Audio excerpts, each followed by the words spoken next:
শুভ সকাল সবাইকে। তো আমি এই যে দেখতে পাচ্ছ যে সকাল সকাল বাজার থেকে মাছ আনা হয়েছিল।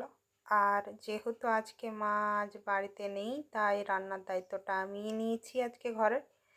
তো এগুলো বলো তো কী মাছ হতে পারে। তো যাই হোক, ফার্স্টে আমার বুঝতে অসুবিধা হচ্ছিল যে এগুলো কী মাছ, তারপরে আমি চিনে গেছি যে কী মাছ। যাই হোক, নামটা কিন্তু বলবো না, তোমরাই চিনে বলো যে এটা কী মাছ হতে পারে, ঠিক আছে। আর মাছটা কেটে আনা হয়েছিল। আর সত্যি কথা বলতে গেলে আমি মাছ কাটতে পারি না, একদমই মাছ কাটতে পারি না, আর মাছের পিসগুলো আমি করতে পারি না।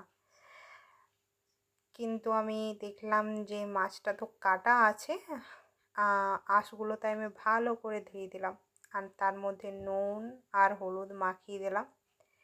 আর এই যে কুমড়াটা কেটে রেখেছি আর মাছগুলো ভেজে নিলাম। দেখো, টানটানা, এই যে মাছের ঝোল হয়ে গেছে। একটু গ্রেভি গ্রেভি করেছি ঝোলটাতে, ঠিক আছে, কারণ ঝোল ঝোল খুব বেশি ভালো লাগবে না, তাই একটু গ্রেভি গ্রেভি করেছি।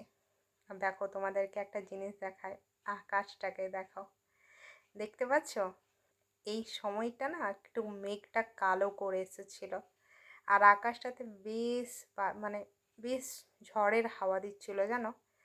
আমি তখন ভাবলাম যে ইস, এত সুন্দর আকাশটা মিস করা যাবে না, তাই ভিডিও করে ক্যাপচার করে নিলাম। ভালো, কেমন লাগছে?